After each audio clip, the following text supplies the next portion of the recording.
Bismillahirrahmanirrahim. Today we have lecture number 11. In the last lecture we discussed different phases in detail of planning, in step by step of typical software project. Then we discussed different life cycle planning and different project plans. Today inshallah we continue that lecture. Last lecture में हमने जितनी भी different project की planning थी उनको in detail discuss किया था कि आपने लाइफ साइकिल मॉडल को किस तरह डिज़ाइन करना है। आपके पास किसी भी प्रोजेक्ट को रन करने के लिए प्लानिंग के कौन कौन से स्टेप्स हैं और प्लानिंग क्यों ज़रूरी है किसी भी प्रोजेक्ट के लिए, प्रोजेक्ट मैनेजमेंट में प्लानिंग के क्या रोल्स हैं। आज हम उसी लेक्चर को इंशाल्लाह कंटिन्यू करेंगे और इन डिटेल देखेंगे कि जो डिफरेंट फेसेस हैं हमारे प्लानिंग के इन द प्रोजेक्ट मैनेजमेंट वो किस तरीके से जो रिलेट होते हैं एक प्रोजेक्ट के साथ। लास्ट टू लेक्चर्स जो हमारे थे उसमें हमने प्लानिंग को बहुत डिटेल में डिस्कस किया था, लेकिन हमने उसमें डिफरेंट लाइफ साइकिल प्लानिंग को डिस्कस नहीं किया। प्रोजेक्ट प्लान्स को हम इसमें कुछ एग्जांपल देखेंगे आज के लेक्चर में कि जो लास्ट लेक्चर्स थे उसमें हमने डिफरेंट रूल्स देखे थे कि WBS क्या है, SOW क्या है, आपके डिफरेंट प्रोजेक्ट के टेम्पलेट्स क्या होते हैं, प्रोजेक्ट जो आपकी प्लानिंग होती है उसकी एग्जीक्यूशन किस तरह होती है, क्या स्टेप्स हैं, ठीक है, और क्या किसी भी प्रोजेक्ट को सक्सेसफुल करने के लिए कितने फेसेस हैं। आज का जो हमारा लेक्चर है इसमें हम जो टिपिकल सॉफ्टवेयर प्रोजेक्ट होते हैं उसके स्टेप्स कितने हैं, वो कितने प्रोसेसेस में से कितने स्टेप्स में से आता है। लाइफ साइकिल जो हमने लास्ट टाइम भी बार बार हम डिस्कस कर रहे थे, तो आज हम लाइफ साइकिल की प्लानिंग देखेंगे कि लाइफ साइकिल की जो प्लानिंग है वो क्यों ज़रूरत है, why we need life cycle planning in the project management, और डिफरेंट प्रोजेक्ट प्लान्स हैं वो इंशाल्लाह जो हमारा नेक्स्ट वीक है या जो नेक्स्ट हमारा लेक्चर है उसमें हम डिफरेंट WBS, PERT, CPM और स्केजुलिंग, ठीक है, ये डिफरेंट आपके टूल्स होते हैं। PERT और CPM जो प्रोजेक्ट मैनेजमेंट में यूज़ किए जाते हैं, हम PERT को भी डिस्कस करेंगे और CPM को भी डिस्कस करेंगे जो हम यूज़ करते हैं स्केजुलिंग और एस्टिमेशन में। लेकिन आज का जो लेक्चर है वो हमारा जो है प्रोजेक्ट प्लान्स के ऊपर है कि जो प्रोजेक्ट के प्लान्स होते हैं वो क्या होते हैं और वो किस तरह से लेके चले जाते हैं किसी भी प्रोजेक्ट के अंदर।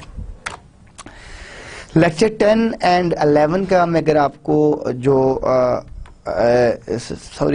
लेक्चर अगर आपको 9 एंड 10 का रिव्यू, ये इसमें थोड़ी सी मिस्टेक है कि ये लेक्चर 10 एंड 11 नहीं है, ये लेक्चर 9 एंड 10 है।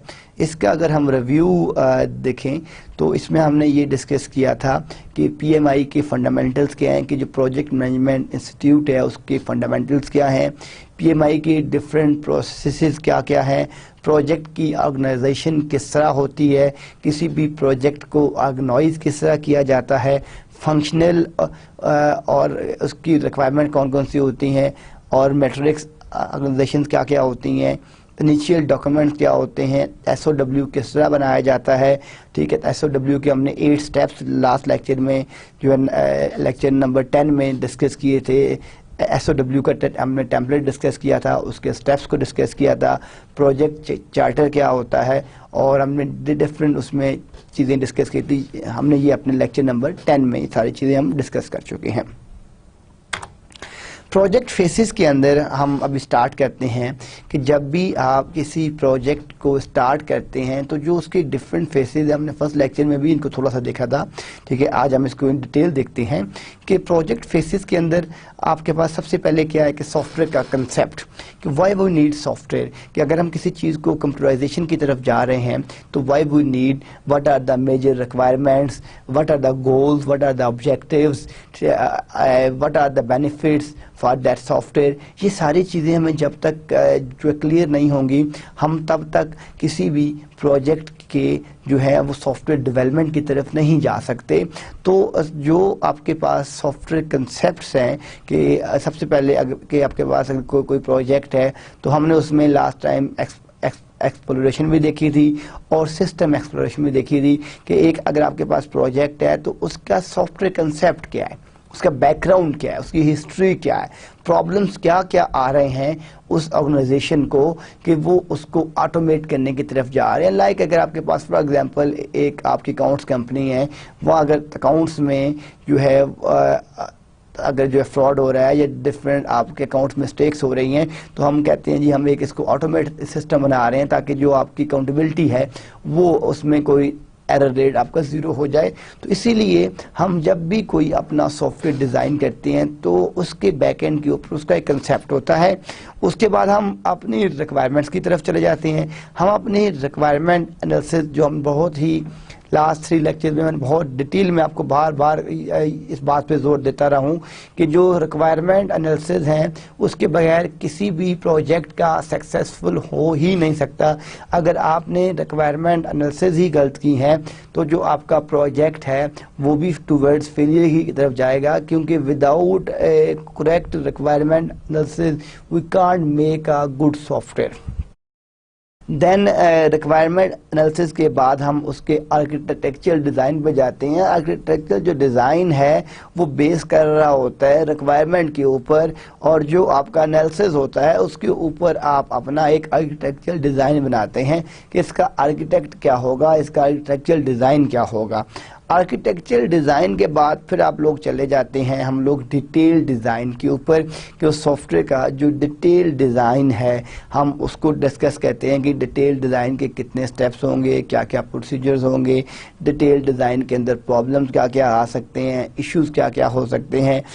जब हम डिटेल डिज़ाइन अपना फाइनलाइज कर लेते हैं, आफ्टर दैट हम कोडिंग और डिबगिंग की तरफ चले जाते हैं कि उसकी कोडिंग और डिबगिंग के अंदर आपके पास इम्प्लीमेंटेशन और डेवलपमेंट, कि अब हम उस सॉफ्टवेयर डिज़ाइन को जो हमने डिटेल डिज़ाइन बनाया है उसकी इम्प्लीमेंटेशन किस तरह करनी है, उसको रियल नेटवर्क के ऊपर डिप्लॉय किस तरह करना है, उसकी डिप्लॉयमेंट के अंदर क्या क्या इश्यूज आ सकते हैं, क्या क्या प्रॉब्लम्स आ सकते हैं, तो वो हम इम्प्लीमेंटेशन और डेवलपमेंट की तरफ चले जाते हैं। लास्ट में हम सिस्टम एंड टेस्टिंग में, जिसको QA क्वालिटी एश्योरेंस बोला जाता है, कि हम सॉफ्टवेयर की क्वालिटी एश्योरेंस चेक करते हैं, और फिर आपकी डिप्लॉयमेंट एंड मेंटेनेंस जो आपकी प्रोडक्शन और ऑपरेशन में होती हैं। तो ये एक प्रोजेक्ट के डिफरेंट फेसेस हैं।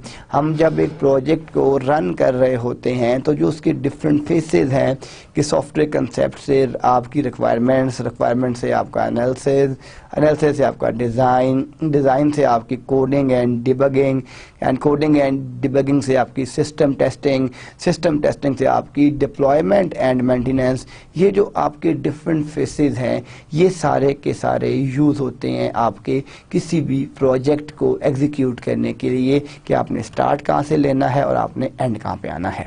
अब जो टाइम एलोकेशन बाय फेज, यहाँ पे एक हमारे पास एक रूल है कि रिमेंबर द 40-20-20-40 रूल। ये जो 40-20 और 20-40 रूल है ये स्पेसिफिकेशन इम्प्लीमेंटेशन टेस्ट के लिए यूज़ होता है। हम अभी यहाँ पे डिस्कस कर रहे हैं। आप देखें कि इस टेबल में अगर आप ये देखें तो ये मैंने जो one time with in budget से इसको कोट किया है कि एक आपके पास प्लानिंग का फेस आ रहा है, एक कोड एंड यूनिट टेस्टिंग और एक इंटीग्रेशन टेस्टिंग। यूनिट टेस्टिंग और इंटीग्रेशन टेस्टिंग में डिफरेंस ये होता है कि अगर आपने एक सॉफ्टवेयर के डिफरेंट मॉड्यूल बनाए हुए हैं तो आप अगर उनको 1 बाय 1 उस मॉड्यूल की टेस्टिंग कर रहे हैं तो वो आपकी यूनिट टेस्टिंग हो रही है। जब आप उन मॉड्यूल्स को आपस में रिलेट करके भी देखते हैं क्या ये मॉड्यूल्स आपस में लिंक भी हैं, इनमें कोई प्रॉब्लम तो नहीं है, ये मॉड्यूल्स आपस में कम्युनिकेट कर रहे हैं, तो वो आपकी इंटीग्रेशन टेस्टिंग होती है। तो आप ये देखें कि जो कमर्शियल है हमारे पास प्लानिंग, इसमें हमें 25% रिक्वायर्ड होती है और 40% हम अपना जो टाइम है वो कोड एंड यूनिट टेस्टिंग में लगाते हैं और 35% हम इंटीग्रेशन टेस्टिंग में लगाते हैं, तो टोटल विल बी 100%। अगर हम कोई इंटरनेट सिस्टम्स का कोई ऐसा सॉफ्टवेयर है जो इंटरनेट सिस्टम्स के साथ रिलेट कर रहा है, लिंक कर रहा है, तो उसमें हम जो हमारा प्लानिंग है वो 55% है। ठीक है, आप देखें कि इंटरनेट सिस्टम क्योंकि वो ज़्यादा आपका टिपिकल सिस्टम होता है, रियल टाइम सिस्टम की जो है टूवर्ड्स होता है, तो वहाँ पे हम 55% जो अपना काम कर रहे हैं वो हम प्लानिंग के ऊपर कर रहे हैं। ठीक है, और 15% हम कोड एंड यूनिट टेस्टिंग भी कर रहे हैं और 30% आप इंटीग्रेशन एंड टेस्टिंग भी कर रहे हैं। ये अगेन इट्स गोज टू 100%।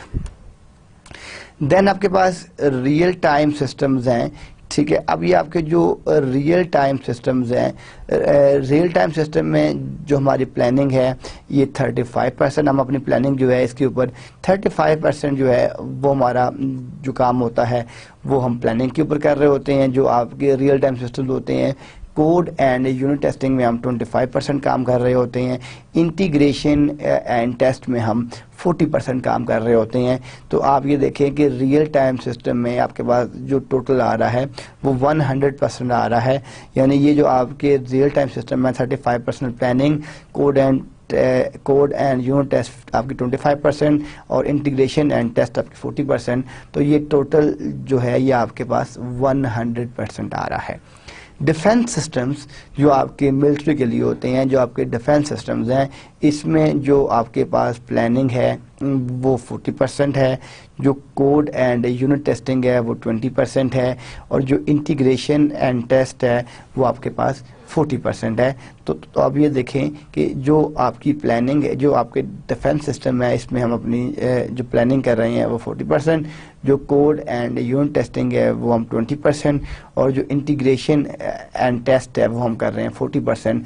तो टोटल ये आपका टूवर्ड्स 100% की तरफ चला जाता है। 40, 20 एंड 40, ठीक है, ये आपके पास जो है 100 है। अब आप देख रहे हैं कि इस चार्ट से हम क्या चीज़ देख रहे हैं कि जो आपके पास सिस्टम है, जो सॉफ्टवेयर का जो है वो अगर कमर्शियल है तो हम प्लानिंग के ऊपर 25% टाइम लगा रहे हैं। अगर वो इंटरनेट सिस्टम है तो हम उसके ऊपर 55% लगा रहे हैं। अगर वो रियल टाइम सिस्टम है तो हम उसके ऊपर 35% लगा रहे हैं। अगर वो डिफेंस सिस्टम है तो हम उसके ऊपर 40% लगा रहे हैं। तो आप देखेंगे सबसे ज़्यादा प्लानिंग हमें किस में रिक्वायर्ड है, इंटरनेट सिस्टम्स के ऊपर। डिफेंस सिस्टम में 40%, रियल सिस्टम में 35% और कमर्शियल में। तो ये एक डिफरेंट आपका लोकेशन रूल है। हम अगर इसको देखें तो जब हम अपने सॉफ्टवेयर डेवलपमेंट की तरफ जाते हैं तो हमें बहुत सी जो आपके रूल्स हैं, जो आपके स्टैंडर्ड्स हैं, उनको फॉलो करना चाहिए ताकि आपका जो एरर रेट है वो मिनिमाइज किया जा सके, वो कम से कम आपकी सॉफ्टवेयर डेवलपमेंट में आए। अब आगे देखें कि जो टाइम एलोकेशन बाय फेज, अब आपकी जो डिफरेंट एक्टिविटीज़ हैं, ठीक है, जिसमें हम बात करते हैं एनालिसिस की। अब यहाँ पे हम इस टेबल में हम अपनी 3 चीज़ें हैं। एक तो आपकी एक्टिविटी है, एक आपका स्मॉल प्रोजेक्ट है, yellow c line of code कि अगर 2.5 यानी कि 25,000 लाइंस का कोड है, और अगर मोर देन 500,000 लाइंस का कोड है जिसको हम लार्ज प्रोजेक्ट कहते हैं। तो अब हम उसकी एक जो है वो डिवीजन देख रहे हैं कि अगर आप का एनालिसिस है वो अगर जो आपका स्मॉल प्रोजेक्ट है उसमें आपका जो एनालिसिस है वो 10% है, जो आपका लार्ज प्रोजेक्ट है उसमें आपका एनालिसिस 30% है, और इसी तरह आपका जो डिज़ाइन है वो 20% है, और जो आपके लार्ज प्रोजेक्ट में है वो यहाँ भी 20% है। लेकिन जो आपका एनालिसिस है, देखें स्मॉल प्रोजेक्ट में 10, जैसे ही लार्ज हुआ तो वो इंक्रीज़ हो गया। डिज़ाइन आपका सेम रहा। कोडिंग जो है वो आपकी स्मॉल प्रोजेक्ट में 25% है, लार्ज में आपकी 10% है। यूनिट टेस्टिंग आपके स्मॉल प्रोजेक्ट में 20 है, लार्ज प्रोजेक्ट में 5% है। इंटीग्रेशन 15 एंड 20 है, एंड सिस्टम टेस्टिंग 10 एंड 15 है। तो ये आपके पास टाइम एलोकेशन बाय फेस है कि अगर जो आपका टाइम एलोकेट हो रहा है वो किस तरीके से हो रहा है, ये आपकी टाइम एलोकेशन बाय फेस है। अब अगर एक्टिविटीज़ बाय परसेंट आप टोटल एफर्ट की टर्म्स में देखें तो आप ये देख रहे हैं कि ये आपके पास रिक्वायरमेंट एनालिसिस है, ये आपका डिज़ाइन फेस है, ये आपके पास डिटेल डिज़ाइन है, ये आपके पास इम्प्लीमेंटेशन फेस है, ये आपके पास सिस्टम टेस्टिंग फेस है, और ये आपके पास आपका एक्सेप्टेंस टेस्ट फेस है। ठीक है, तो आप अभी देख रहे हैं कि ये जो आपकी कर्व है इससे आप अपना एनालिसिस कर सकते हैं कि आपको टोटल एफर्ट कितनी करनी पड़ रही है हर फेज़ के ऊपर।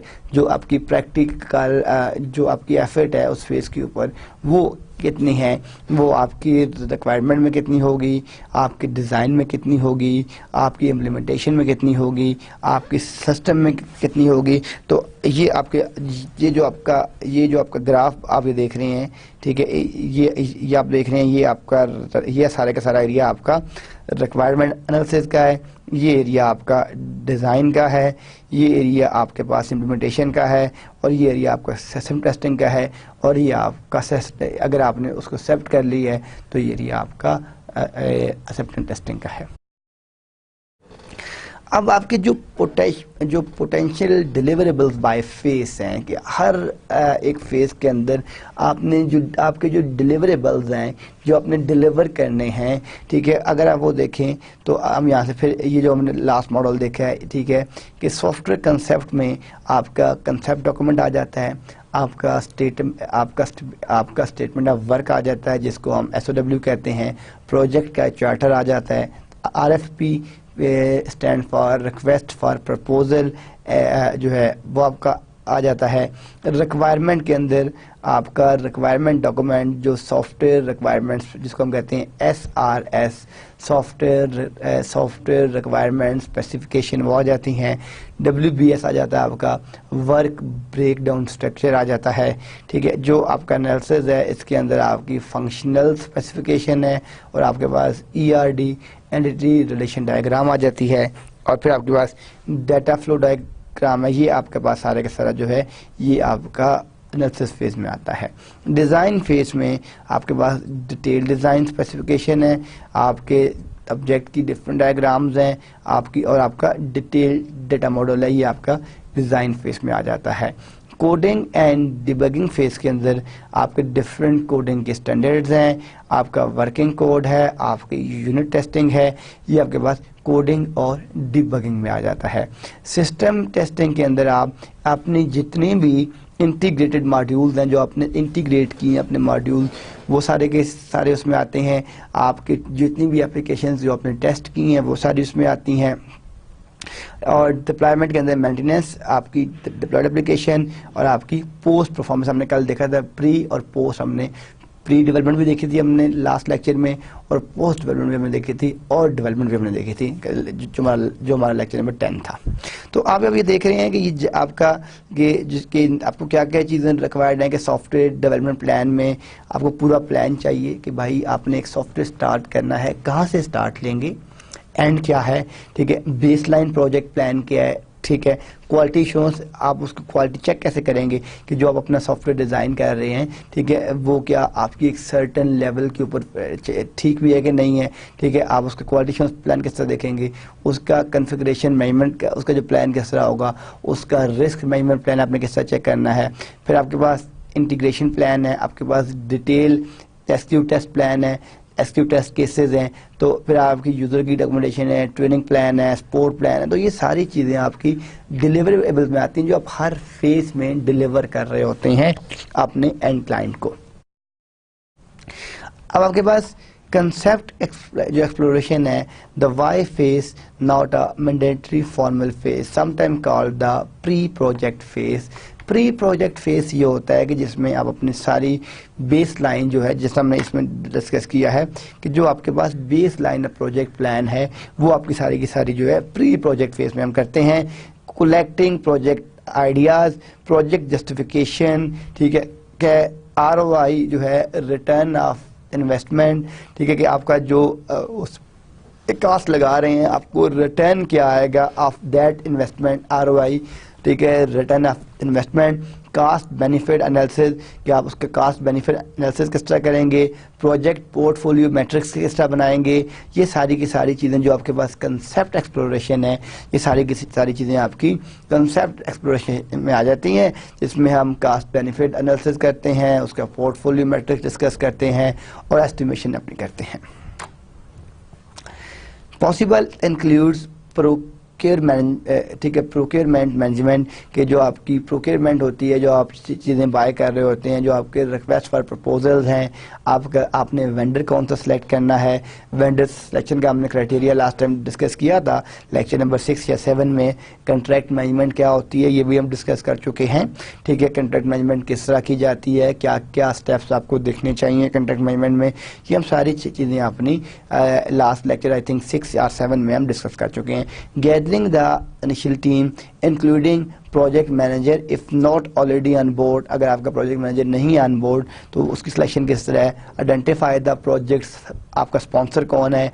Primary contact for approval and decision making, कि जो उसका प्राइमरी जिस तरह बाज ऑर्गेनाइजेशन में BOG होती है, बोर्ड ऑफ गवर्नर्स, बाद में BOT होती है, बोर्ड ऑफ ट्रस्टीज, बाद जगह BOD होती है, बोर्ड ऑफ डायरेक्टर्स, तो उसका primary contact for approval and decision making कौन है। और पोटेंशियल फेज आउटपुट में क्या होता है कि देखें, इसमें एक तो हमने आपकी प्रोक्योरमेंट देखनी है, इनिशियल टीम गैदरिंग देखनी है, प्रोजेक्ट का स्पॉन्सर को आइडेंटिफाई करना है, और आपने पोटेंशियल फेस आउटपुट में उसका कंसेप्ट, प्रोडक्ट की description, proposal, statement of work SOW और प्रोजेक्ट चार्टर, ये सारी की सारी जो चीज़ें आपकी हैं ये आपकी कंसेप्ट एक्सप्लोरेशन में आती हैं। अब इसके अंदर characteristics and issues, lack of full commitment और लीडरशिप, कि जब आप एक प्रोजेक्ट कर रहे हैं तो आपकी जो कमिटमेंट है और जो लीडरशिप है वो किस तरह की होनी चाहिए। Some frustrations, management only getting rough estimate from development, कि ये जो आपकी टॉप मैनेजमेंट होती है वो रफ एस्टिमेशन के ऊपर बहुत जाती है, अच्छा ये इतने का हो जाएगा, ये इतने का हो जाएगा, लेकिन eight the end of day जब आप उसको रियल टाइम डिप्लॉय कर रहे होते हैं तो आपको पता चलता है कि सम टाइम कि वो तो आपकी कास्टिंग से भी इंक्रीज कर गया। तो इसलिए जो एस्टिमेशन के डिफरेंट मेथड्स हैं, हमने नेक्स्ट लेक्चर में पूरा चैप्टर एस्टिमेशन का, तो एस्टिमेशन की डिफरेंट टेक्निक्स हैं। आप जब भी करें तो आपको एस्टिमेशन टेक्निक्स यूज़ करनी चाहिए, उस प्रोजेक्ट को प्रॉपर्ली एस्टिमेट करना चाहिए, उसके बगैर आपको एस्टिमेशन नहीं करनी चाहिए। Development not getting NF specify from customer, finding a balance team, ठीक है, आपको एक ठीक है, इसके अंदर जो फ्रस्ट्रेशन है कि जो आपकी टीम है इस तरह ना हो कि बहुत ही सब लोग ही बहुत ही लाइक हों या कुछ लोग बहुत बेहतर हों, कुछ बिल्कुल ही ज़ीरो हों। अब जो बैलेंस टीम है, क्योंकि उस प्रोजेक्ट को जब आपने एग्जीक्यूट करना है तो जो आपकी टीम है that should be balance team. Budget sign off may be your first major task, achieved via good concept document or equivalent, demonstration of clear need justification और इनिशियल एस्टिमेट्स, ये सारी चीज़ें भी आपके पास कंसेप्ट एक्सप्लोरेशन। तो अब आप देख रहे हैं कि कंसेप्ट एक्सप्लोरेशन में वाई, ठीक है, आपके जो आपका इनिशियल टीम है, प्रोजेक्ट स्पॉन्सर है, ठीक है, पोटेंशियल फेस आउटपुट्स हैं, ठीक है, आपके करेक्टरिस्टिक्स एंड इश्यूज हैं, ये सारी की सारी चीज़ें आपकी कंसेप्ट एक्सप्लोरेशन के अंदर डिस्कस की जाती हैं। रिक्वायरमेंट्स की तरफ जाते हैं। The what phase, inputs, SOW, proposal की स्टेटमेंट ऑफ वर्क क्या है, कि जो आप अपना प्लान कर रहे हैं जिस प्रोजेक्ट के लिए आपका टास्क क्या है, आपने क्या चीज़ प्लान करना है और क्या चीज़ आपने हैंड ओवर करनी है। तो जो आपकी स्टेटमेंट ऑफ वर्क है उसके प्रपोजल क्या है, आउटपुट्स में क्या है, RD रिक्वायरमेंट्स डॉक्यूमेंट, कि जो आपका रिक्वायरमेंट डॉक्यूमेंट है जिसमें हम RSD कहते हैं, रिक्वायरमेंट स्पेसिफिकेशन डॉक्यूमेंट, ठीक है, कि जिसके अंदर आप सारी की सारी रिक्वायरमेंट्स मेंशन करते हैं कि जो आप अपना सॉफ्टवेयर डिज़ाइन करने जा रहे हैं, ठीक है, उसकी सॉफ्टवेयर रिक्वायरमेंट की स्पेसिफिकेशन क्या क्या हैं, वो आपने किस तरीके से डिज़ाइन करनी है।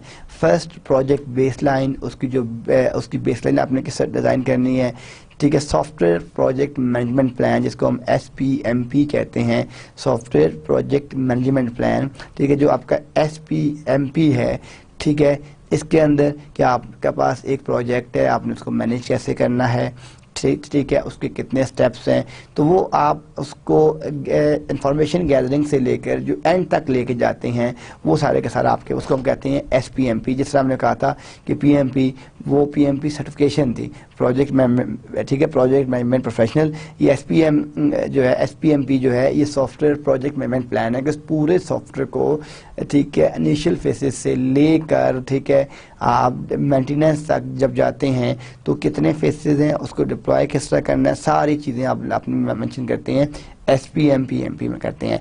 Requirements approval and sign off, ठीक है, your most difficult task in this phase, कि जो आपकी रिक्वायरमेंट्स के अप्रूवल किस तरह होगा, आप साइन अप किस तरह करेंगे, ये सारी की सारी जो चीज़ें हैं ये आप अपनी जो आपका रिक्वायरमेंट का फेज है उसमें जो है फुलफिल कर रहे होते हैं। Perhaps most important and difficult phase, shortchanging it is a classic mistake, can begin with a project kick-off meeting, can end with a software requirement review for sponsor and a customer approval। कि यानी requirement phase इसलिए सबसे difficult होता है कि आपको exact requirement find करना ही तो आपकी प्रॉब्लम स्टेटमेंट है। अगर आप एग्जैक्ट अपनी रिक्वायरमेंट फाइंड ही नहीं कर सकते तो आपके पास आपकी प्रॉब्लम स्टेटमेंट ही नहीं है। जब प्रॉब्लम स्टेटमेंट ही नहीं है तो आपने कौन सा सॉफ्टवेयर डिज़ाइन करना है, किसको डिप्लॉय करना है, किसको टेस्ट करना है। तो रिक्वायरमेंट का जो फेस होता है ये सबसे डिफिकल्ट होता है सॉफ्टवेयर प्रोजेक्ट मैनेजमेंट के अंदर।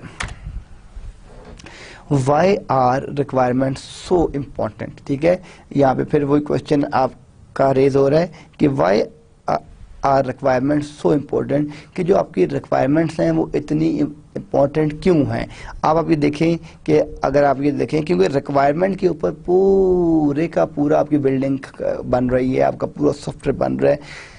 अगर आपने एक अकाउंट सिस्टम बनाना है, आपको अपनी रिक्वायरमेंट्स पता ही नहीं है कि आपको किस तरह का सिस्टम चाहिए, अगर वो आपका सॉफ्टवेयर डेवलपर, ठीक है, या प्रोजेक्ट मैनेजर आपको अपनी मर्जी का एक सॉफ्टवेयर डिज़ाइन करके दे देते हैं तो माइट भी वो कुछ 70% 60% आपकी रिक्वायरमेंट को फुलफिल करे, लेकिन इट नॉट नेसेसरी कि वो 90% या 100% आपकी रिक्वायरमेंट को फुलफिल करें। उसकी रीज़न ये है कि जब तक आपको आपकी सिस्टम की एग्जैक्ट रिक्वायरमेंट्स पता ही नहीं होंगी तब तक आप अपना सॉफ्टवेयर डिज़ाइन नहीं कर सकते, सॉफ्टवेयर डेवलप नहीं कर सकते। अब जो हम बात करते हैं कि cost to correct and phase that defect is created, अब ये देखें कि आपके पास जो रिक्वायरमेंट का फेस है, फिर आपके पास आर्किटेक्चर का फेस है, और फिर आपके पास डिटेल डिज़ाइन है, और फिर आपके पास कंस्ट्रक्शन का फेस है, ठीक है। तो ये जो रिक्वायरमेंट है इसी के ऊपर आपका आर्किटेक्चर बेस कर रहा है, और इसी आर्किटेक्चर के ऊपर आपका डिटेल डिज़ाइन बेस कर रहा है, और इसी डिटेल डिज़ाइन के ऊपर आपकी कंस्ट्रक्शन है, और इसी कंस्ट्रक्शन के ऊपर आपकी मेंटेनेंस है। तो आप ये देखें कि अगर आपकी रिक्वायरमेंट ही गलत आ रही हैं तो आपके जितने भी आपका आर्किटेक्चर है आपका वो भी, ठीक है, वो भी गलत बनेगा, ठीक है, आपका जो डिटेल डिज़ाइन है वो भी गलत बनेगा, और जो आपकी कंस्ट्रक्शन है वो भी गलत होगी, और जो आप उसकी मेंटेनेंस भी गलत होगी। तो इसलिए जो आपकी रिक्वायरमेंट्स हैं it is very very important face, ठीक है। इसके अंदर आपको बड़ी ही क्लियर कट सॉफ्टवेयर की रिक्वायरमेंट फाइंड करनी आनी चाहिए। अगर आप प्रॉपर रिक्वायरमेंट फाइंड नहीं कर सकते तो आपका एग्जैक्टली जो बाकी जितने भी फेसेस हैं उन सब में वो प्रॉब्लम आपका ऑटोमेटिकली शिफ्ट हो जाएगा। कैरेक्टरिस्टिक्स एंड इश्यूज क्या हैं, कन्फ्लिक्ट ऑफ इंटरेस्ट, डेवलपर वेस कस्टमर। देखें, डेवलपर चाहता है कि कम से कम टाइम में वो सॉफ्टवेयर बना के क्लाइंट को डिलीवर कर दे और मैक्सिमम कास्ट जो है इसमें से सेव कर सके। ये डेवलपर का ऑब्जेक्टिव है। अगर हम इसको बिजनेस अप्रोच वाइज देखें या बिजनेस पॉइंट ऑफ व्यू से देखें, क्लाइंट कहता है कि कम से कम पैसों में बेहतरीन से बेहतरीन सॉफ्टवेयर बनाया जाए, ठीक है। ये आपकी हर फील्ड के अंदर ऐसा है। आप कोई चीज़ बाय करने जाते हैं, इवन हमने एक शर्ट बाय करनी है तो आपकी उसमें भी कोशिश होगी कि कम से कम पैसों में अच्छी चीज़ आपको मिल जाए। तो अब ये जो आपका कन्फ्लिक्ट ऑफ इंटरेस्ट है डेवलपर और कस्टमर के अंदर, इसको मिनिमाइज किस तरह करना है और एक लेवल के ऊपर किस तरह लेके आना है जिस पे डेवलपर और कस्टमर दोनों अपनी रिक्वायरमेंट के ऊपर फुलफिल मीट कर जाएं, उनका जो गोल है वो मीट कर जाए, ठीक है। Disagreement on features and estimate, ठीक है। नॉर्मली जो आपके डिसएग्रीमेंट जो उसके फीचर्स होते हैं, एस्टिमेशन, अगर आपका डेवलपर पहले आपके क्लाइंट को 1 मिलियन के कास्टिंग देता है, बाद में उसे कहता है कि नहीं आप मुझे 1.2 पे करें, 1.2 मिलियन, तो ये गलत है, ठीक है, क्योंकि आपने जो टर्म्स एंड कंडीशन सेट की थी दैट इज़ 1 मिलियन। और अगर आपने एक आपका जो क्लाइंट है उसने सारी रिक्वायरमेंट्स पढ़ के उस पर एक साइन कर दिए और बाद में वो कहता है at the mid of project कि भाई मुझे तो इसमें और रिक्वायरमेंट्स ऐड करवानी है, तो फिर क्लाइंट को डेफिनेटली पे करना चाहिए एक्स्ट्रा, क्योंकि आपका जो डेवलपर है वो पुरानी रिक्वायरमेंट के ऊपर बैठ के उसको एक सॉफ्टवेयर डिज़ाइन कर चुका है।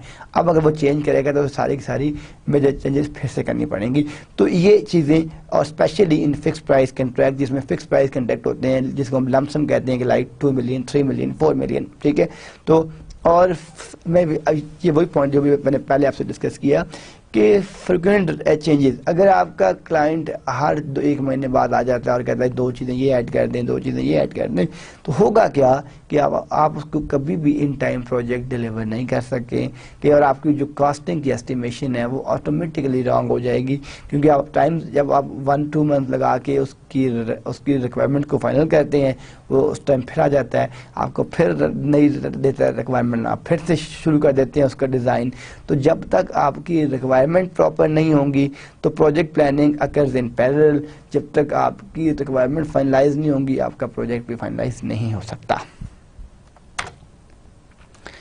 Requirements are capabilities and conditions to which the system more broadly the project must conform. Definitely कि आपकी वो फीचर्स हैं, ठीक है, वो capabilities and condition to which the system more broadly the project must conform, जहाँ पे आपका प्रोजेक्ट कंफर्म होना चाहिए।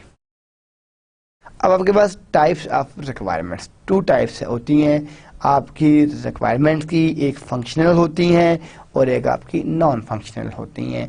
फंक्शनल जो होती हैं वो बिहेवियरल होती हैं, फीचर्स एंड कैपेबिलिटीज जो उसके फीचर्स होते हैं, इसको फंक्शनल को हम बिहेवियरल भी कहते हैं कि आपकी बिहेवियरल रिक्वायरमेंट्स होती हैं, और ये इनको फंक्शनल रिक्वायरमेंट कहते हैं। नॉन फंक्शनल जो होती हैं वो आपकी टेक्निकल होती हैं, ठीक है, एवरीथिंग एल्स, ठीक है। नॉन फंक्शनल के अंदर जो टेक्निकल क्या क्या चीज़ें आ जाती हैं, यूजिबिलिटी आ जाती है, रिलायबिलिटी आ जाती है, परफॉर्मेंस आ जाती है, आपकी सपोर्टेबिलिटी आ जाती है, आपके ऑपरेशंस हैं, आपका इंटरफेस है, जो आपकी नॉन फंक्शनल के अंदर हैं, जिसको हम टेक्निकल रिक्वायरमेंट बोल रहे हैं। यूजिबिलिटी में क्या है कि आपकी ह्यूमन फैक्टर्स हैं, ठीक है, जिसमें आपकी हेल्प है, डॉक्यूमेंटेशन है, ठीक है, और देन नेक्स्ट पॉइंट है रिलायबिलिटी की फेलियर रेट। आपने एक सॉफ्टवेयर बनाया है, वो अगर हर 1 घंटे बाद फेल होके, ठीक है, आपका क्रैश कर रहा है, तो ये ठीक है, वो आपका प्रॉपर सॉफ्टवेयर नहीं है। उसको अगर क्रैश कर रहा है तो आप उसको रिकवर किस तरह करेंगे, कितने, यानी वो 24/7 अवेलेबिलिटी भी है कि नहीं है उसकी। परफॉर्मेंस में उसका अगर कोई नेटवर्क की फर्क भी, आपने एक एप्लीकेशन बनाई है, एक वेबसाइट डिज़ाइन की है आपने, आप वो वेबसाइट खोलते हैं, पता चलता है कि 3 से 4 मिनट में साइट आपकी ओपन होती है, तो उसका रिस्पांस टाइम क्या है, उसकी थ्रूपुट क्या है। अगर आप कोई सॉफ्टवेयर रन करते हैं तो पता चलता है कि वो आपके CPU की सारी जितनी भी रिसोर्सेज हैं वो यूटिलाइज कर लेती है और आपके कंप्यूटर को बहुत स्लो कर देती है। ये सारी चीज़ें आपके परफॉर्मेंस के इश्यूज हैं। देन आपकी सपोर्टेबिलिटी है कि जो आप उसको मेंटेन किस तरह कर रहे हैं, उसकी सिस्टम मैनेजमेंट किस तरह है, उसकी सॉल्यूशन किस तरह है, उसकी इंटीग्रेशन किस तरह है अदर सिस्टम के साथ, उसकी पैकेजिंग किस तरह है, उसकी हार्डवेयर के क्या क्या इश्यूज़ हैं। ये सारी की सारी चीज़ें आपकी फंक्शनल और नॉन फंक्शनल जो हैं, ये आपको 2 टाइप्स की आपकी रिक्वायरमेंट्स होती हैं। ये सारी आपको पता होनी चाहिए कि फंक्शनल रिक्वायरमेंट किस तरह काम कर रही हैं और नॉन फंक्शनल रिक्वायरमेंट क्या क्या होती हैं और उसका क्या रोल होता है। तो नॉन फंक्शनल में आपने देखा है कि आपकी यूजिबिलिटी है, आपकी रिलायबिलिटी है, आपकी परफॉर्मेंस है, आपकी सपोर्टेबिलिटी है, आपके ऑपरेशंस हैं, ठीक है। अब requirements other ways of categorize, go head, west catch up, ठीक है। अब देखें, जब तक आप गो हेड नहीं देते तब तक आप अपना प्रोजेक्ट स्टार्ट नहीं करते।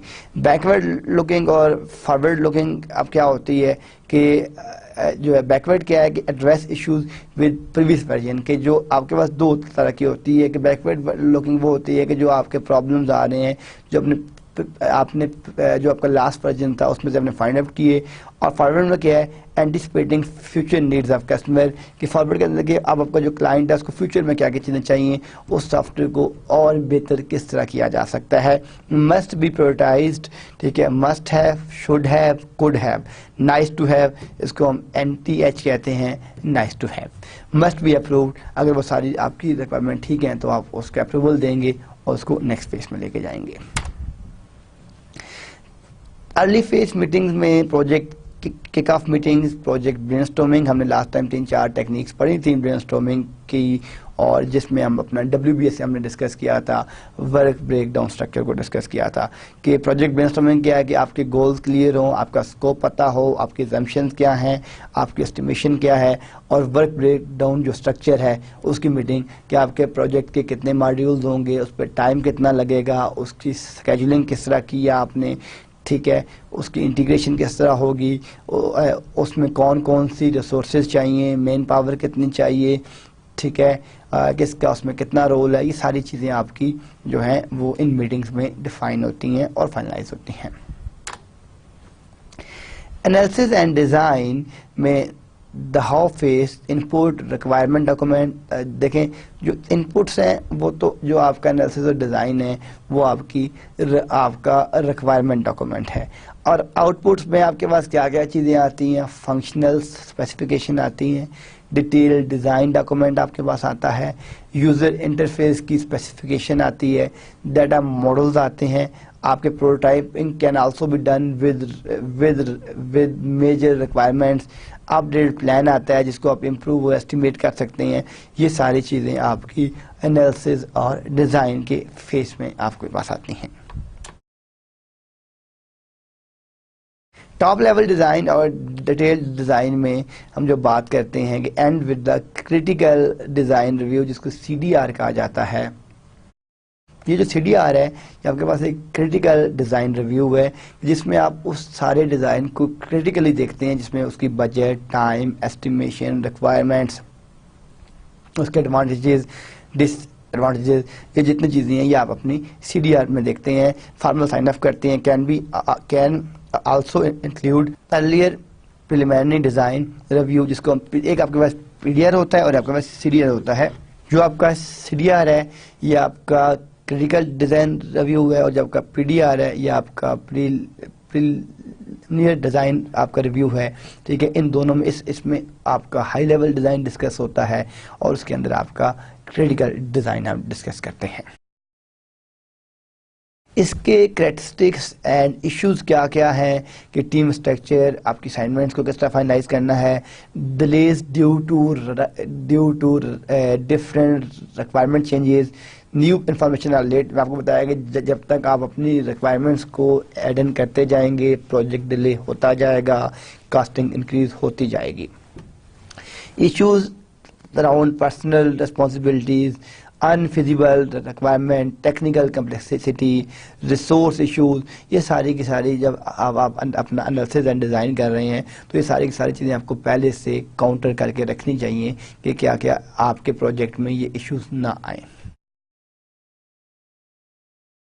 डिप्लॉयमेंट के अंदर the do it phase coding and unit testing, आप कोडिंग करते हैं, डिप्लॉयमेंट में यूनिट टेस्टिंग करते हैं, ठीक है। Often overlaps design and integration face to shorten the overall schedule, project management needs to coordinate this। ये सारी चीज़ें आपकी डिप्लॉयमेंट के अंदर आती हैं। डिप्लॉयमेंट के अंदर जो कंकरेंट एक्टिविटीज़ हैं, जो आपके पास कंकरेंट एक्टिविटीज़ हैं उसमें आपके पास डिज़ाइन कंप्लीशन है, आपके पास इंटीग्रेशन है, ठीक है। डिप्लॉयमेंट के अंदर आपके पास डिज़ाइन की कंप्लीशन है, इंटीग्रेशन बिगिंस है, unit testing of individual components है, टेस्ट बेड सेटअप है, प्रोजेक्ट प्लान अपडेशन है, और आपकी स्कोप एंड रिस्क मैनेजमेंट है। ये सारी चीज़ें हम डिस्कस कर चुके हैं कि डिज़ाइन कंप्लीशन क्या है, इंटीग्रेशन क्या है, यूनिट टेस्टिंग क्या है, टेस्ट बेड आप जब आपके पास लार्जर प्रोजेक्ट्स होते हैं जब जिनको आप रियल इन्वायरमेंट में टेस्ट नहीं कर सकते तो आप उसके लिए टेस्ट बेड सेटअप बनाते हैं और देखते हैं कि अगर हम जिस सॉफ्टवेयर बना रहे हैं, जिस कंपनी में हमने देना है, तो अगर वो उस टेस्ट बेड के ऊपर पहले आप उसको डिप्लॉय करते हैं, अगर वो वहाँ पे प्रॉपर रिजल्ट दे रहा है तो फिर आप उसको इंडस्ट्रियल जो कोई सॉफ्टवेयर होता है उसके ऊपर टेस्ट करके उसको डिप्लॉय कर देते हैं।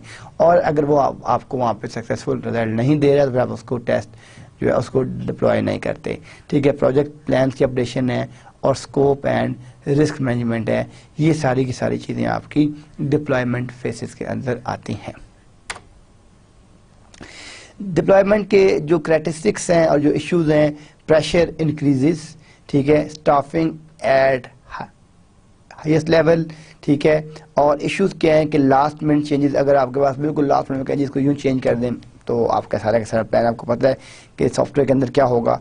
टीम कोऑर्डिनेशन अगर नहीं है, जो आपके लार्जर प्रोजेक्ट हैं, अगर आपके डिफरेंट जो आपके वर्कर्स हैं, टीम लीड्स हैं, आपके सिस्टम प्रोजेक्ट मैनेजर्स हैं, वो अगर आपस में कोऑर्डिनेट नहीं कर रहे, कम्युनिकेशन ओवरहेड और मैनेजमेंट ऑफ सब कंट्रैक्टर्स, ठीक है, ये आपके डिप्लॉयमेंट के डिफरेंट इश्यूज आ सकते हैं जब आप अपनी प्रोजेक्ट मैनेजमेंट कर रहे होते हैं। इंटीग्रेशन एंड टेस्टिंग के अंदर evolve from the development phase, often done as two parallel phases, यानी आप अपने दो parallel phases में partial integration और initial testing कर रहे होते हैं। Start with integration of modules and initial incomplete version constructed, ये सारी चीज़ें आप अपनी integration and testing में perform कर रहे होते हैं। इंटीग्रेशन जो है, इसमें जो आपका एक test primarily quality assurance team task के जो आपका क्वालिटी एश्योरेंस है टॉप डाउन, हमने ये देखिए जी, टॉप डाउन में कोर फंक्शनैलिटी फर्स्ट एम्प्टी, आप टॉप से बॉटम की तरफ आते हैं और बॉटम ऑफ में आप बॉटम से टॉप की तरफ जाते हैं कि आपके जितने भी मॉड्यूल्स हैं टॉप डाउन टेस्टिंग में आप टॉप से बॉटम की तरफ आते हैं टेस्टिंग करते हुए, और बॉटम डाउन के अंदर बॉटम से टॉप की तरफ जाते हैं डिफरेंट मॉड्यूल्स को टेस्ट करते हुए, और फिर आप उनकी डिफरेंट फाइंड करते हैं रिजल्ट्स के, क्या वो रिजल्ट्स आपके एक्सेप्टेबल हैं कि नहीं।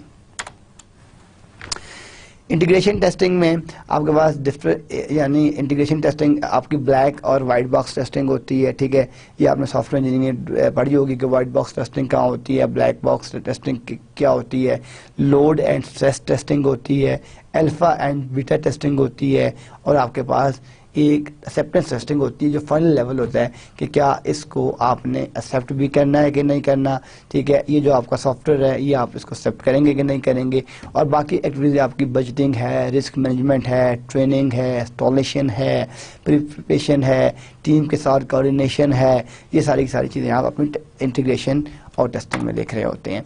इंटीग्रेशन टेस्टिंग के जो कैरेक्टरिस्टिक्स हैं और इश्यूज हैं, increase pressure over time, customer conflict our features, ठीक है, कि आपका जो कस्टमर है वो अगर उसको फीचर पसंद नहीं आ रही है, वो फीचर्स कोऑर्डिनेट करना चाह रहा है तो वो एक प्रॉब्लम है, ठीक है, frustration our last minute failure कि सब कुछ बन गया, आपने सॉफ्टवेयर डिज़ाइन कर दिया, हर चीज़ ठीक चल रही थी, ठीक है, बिल्कुल लास्ट टाइम टेस्टिंग में आपका सॉफ्टवेयर फेल हो गया और वो आपका वो लॉजिकल या वो सिंटैक्स एरर वो आया कि जो आपको पता ही नहीं चल रहा कि प्रॉब्लम कहाँ पे जनरेट कर रहा है, ठीक है, बजट ओवर रन कि आपका जो उसका बजट था वो उससे ओवररन हो रहा है, मोटिवेशन प्रॉब्लम, ठीक है, डिफिकल्ट इन कस्टमर एक्सेप्टेंस, यानी कस्टमर उसको एक्सेप्ट नहीं कर रहा, तो ये सारे के सारे इश्यूज आपके आ सकते हैं, ठीक है, जब आप अपना एक सॉफ्टवेयर डिज़ाइन कर रहे हैं। तो ये जो ये चैप्टर एक्चुअली आपकी प्लानिंग का है, तो ये सारी चीज़ें आपको प्री प्लान होनी चाहिए कि ताकि जब आप फाइनल स्टेज में जाएं, जब आप अपना एक आप एक रियल नेटवर्क में जाएं तो आपको इस सारे के सारे इश्यूज फेस ना करने पड़े।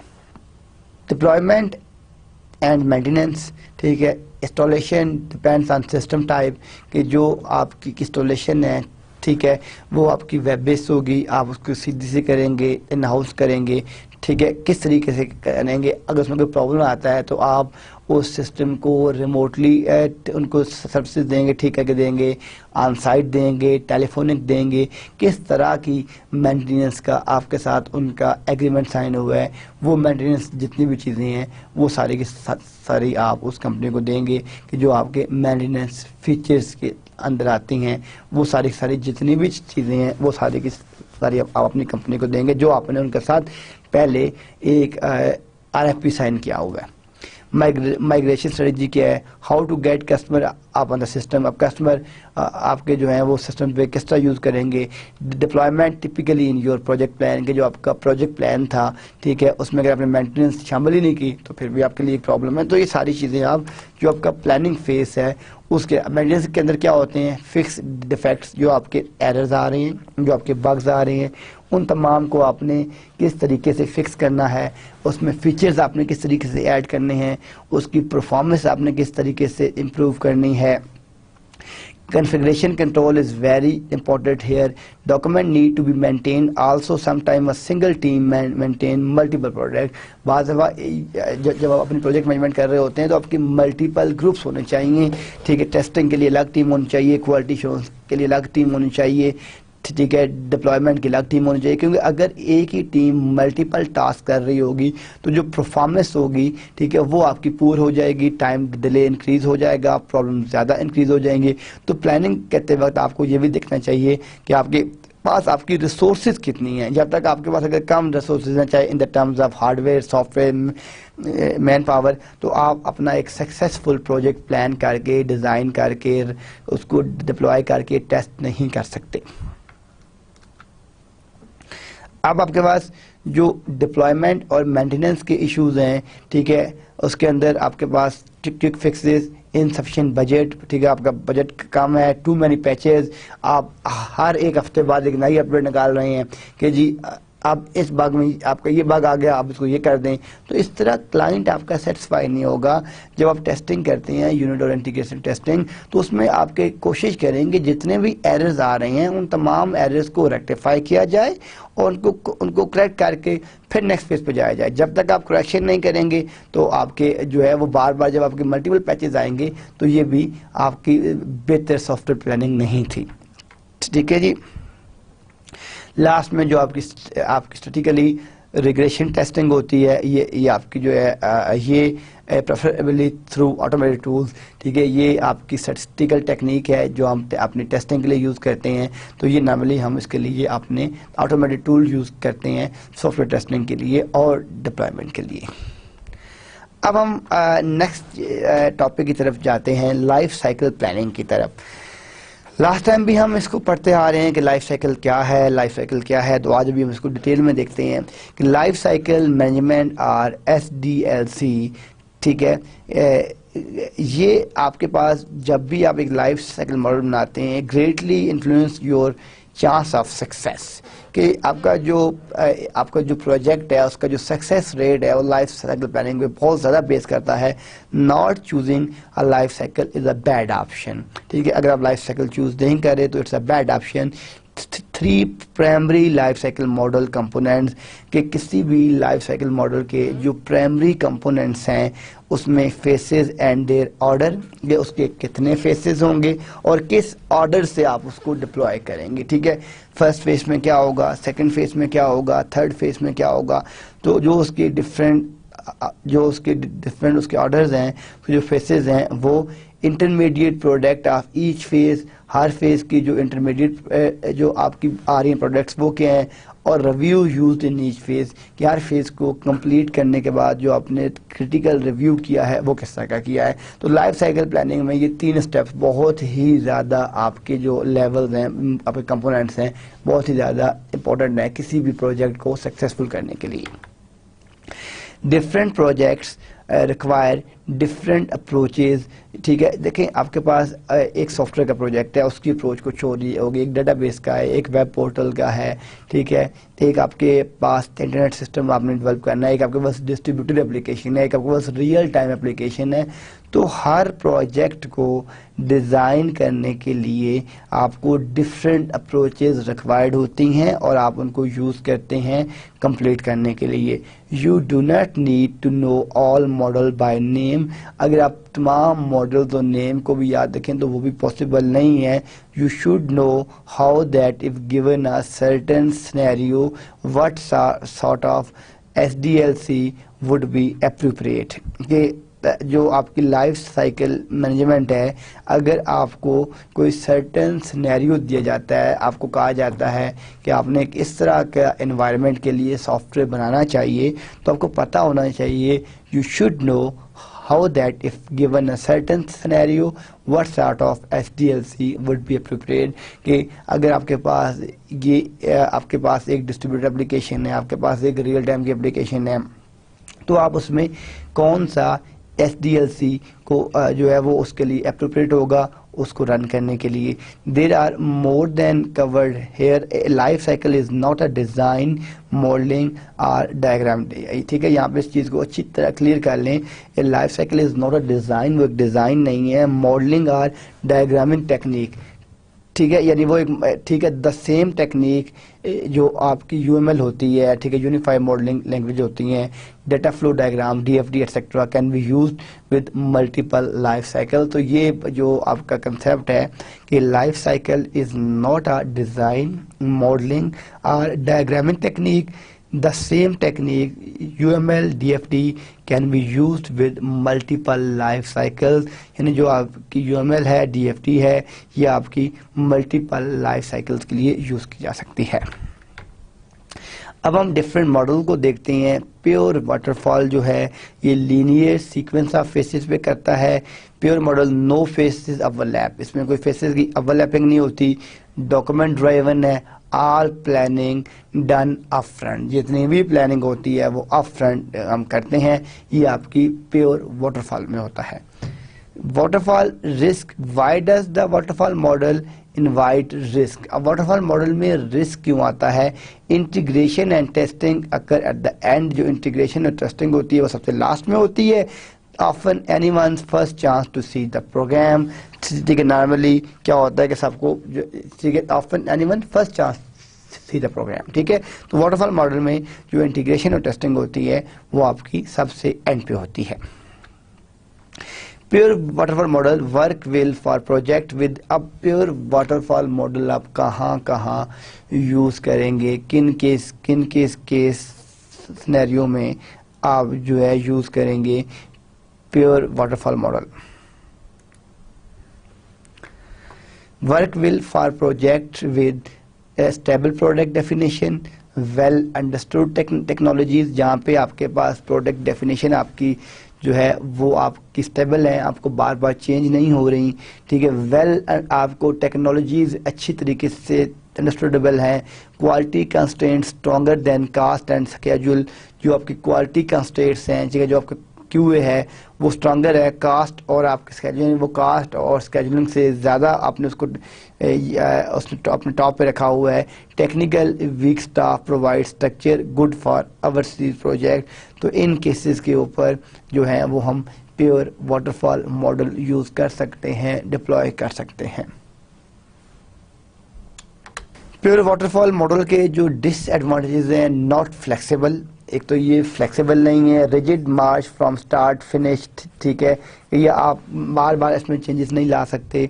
Difficult to fully define requirement up front, यानी इसके अंदर जो आपकी जितनी भी अप फ्रंट आपकी जो रिक्वायरमेंट्स हैं वो काफ़ी डिफ़िकल्ट हैं कि आप उसको प्रॉपरली डिफाइन करें। कैन प्रोड्यूस एक्सेसिव डॉक्यूमेंटेशन, आपको एक्सेसिव डॉक्यूमेंटेशन करनी पड़ती है।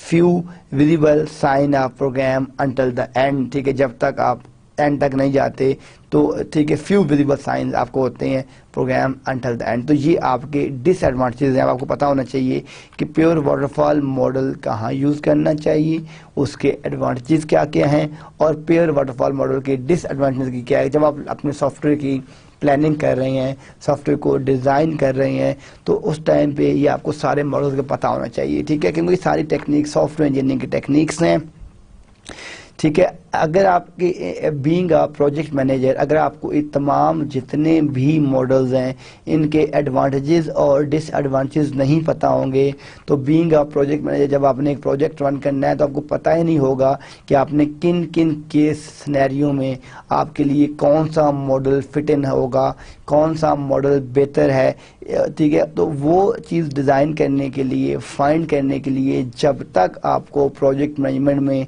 जितने भी सॉफ्टवेयर इंजीनियरिंग के मॉडल्स हैं उनके एडवांटेजेस और डिसएडवांटेजेस नहीं पता होंगे, तब तक आप अपना एक सूटेबल मॉडल नहीं चूज़ कर सकते उस प्रोजेक्ट को रन करने के लिए, कंप्लीट करने के लिए। कोड एंड फिक्स है कोड लाइक हेल, ठीक है, क्योंकि स्पेसिफिकेशन में भी कोड यस, रिलीज में भी। एडवांटेजेस क्या हैं? No overhead, requires little expertise.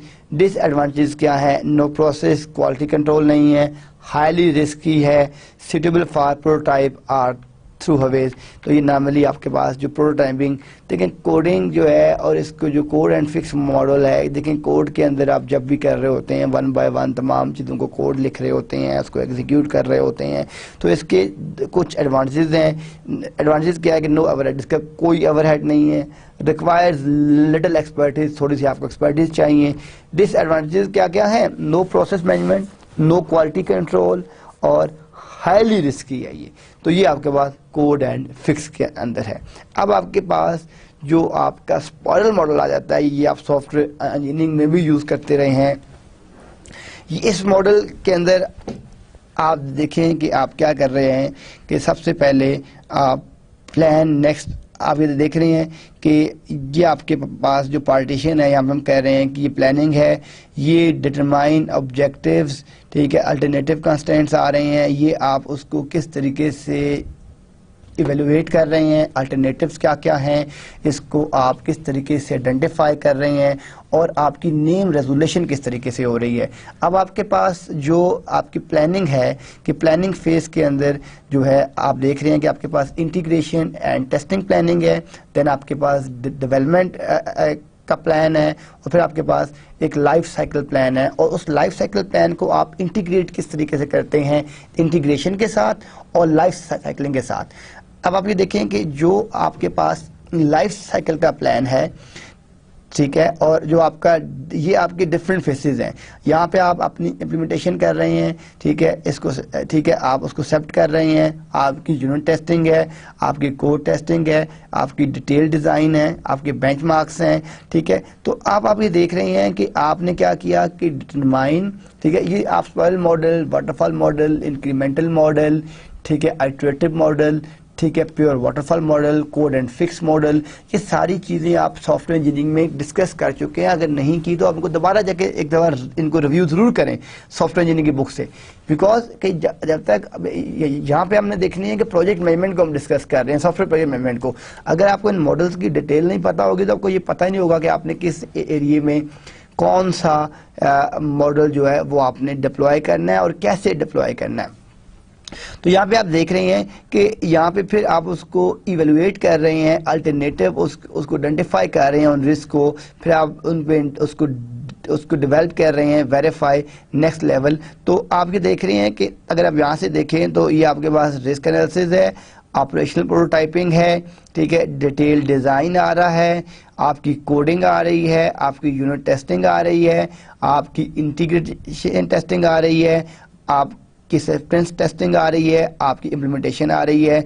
यहाँ पे आप देखें कि आपकी प्रोटोटाइप, ये आपका रिस्क एनालिसिस, फिर आपके पास प्रोटोटाइप, फिर आपके पास मॉडल, आपके पास सॉफ्टवेयर प्रोडक्ट डिज़ाइन, आपके पास डिज़ाइन वैलिडेशन एंड वेरिफिकेशन, ठीक है, और फिर आपके पास जो है वो इंटीग्रेशन टेस्ट एंड प्लान आ रहा है।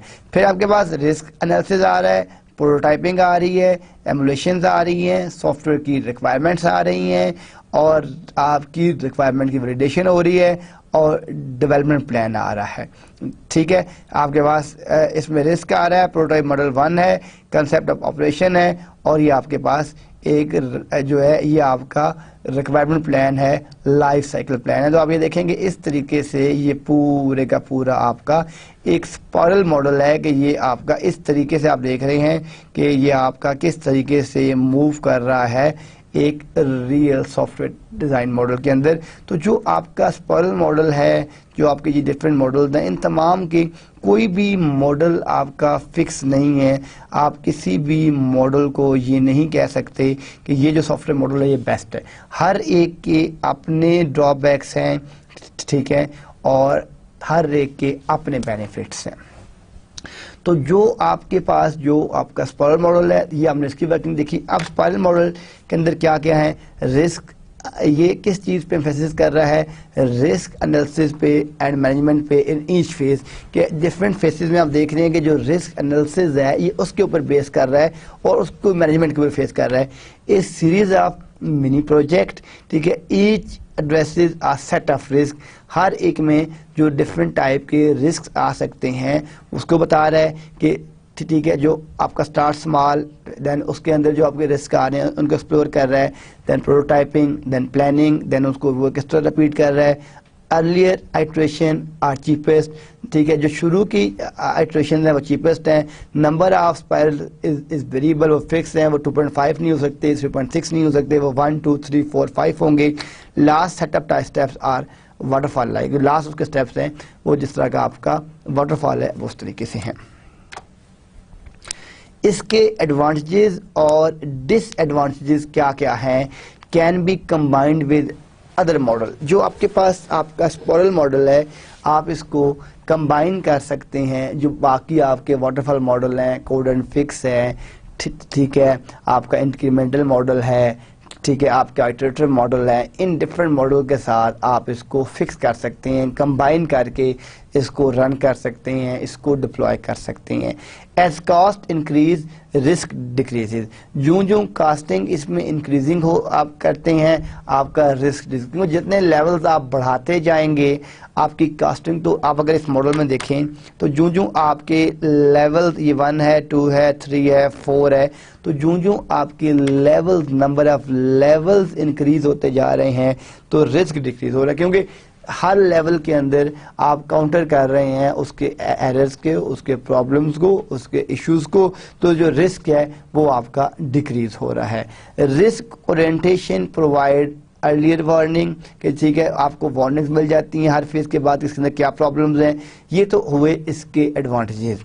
डिसएडवांटेज क्या है, मोर कम्प्लेक्स। अगर आप देखें तो ये काफ़ी कम्प्लेक्स मॉडल है, ठीक है, इसके अंदर कम्प्लेक्सिटी इश्यूज हैं, ठीक है, ये इसका एक डिसएडवांटेज है कि ये आपका जो मॉडल है ये आपका कम्प्लेक्स है, मोर कम्प्लेक्स और रिक्वायर मोर मैनेजमेंट। जब कम्प्लेक्स होगा तो इसको मैनेज करने के लिए आपको मैनेजमेंट भी ज़्यादा चाहिए होगी। तो ये आपके पास जो है इसके जो डिसएडवांटेज आ रहे हैं, एक तो ये है कि ये मोर कम्प्लेक्स है और इसको रन करने के लिए आपको मोर मैनेजमेंट चाहिए, ठीक है, ज़्यादा मैन पावर चाहिए, ज़्यादा आपको चीज़ें चाहिए इसको मैनेज करने के लिए। तो ये आपका था spiral model. Modify waterfall model, अब हमने एक वाटरफॉल मॉडल देखा और एक हमने अब देख रहे हैं मॉडिफाई जो आपका वाटरफॉल मॉडल। ओवरलैपिंग फेसेस, इसके अंदर क्या है कि आपके जो फेसेस हैं उनकी ओवरलैपिंग की जाती है।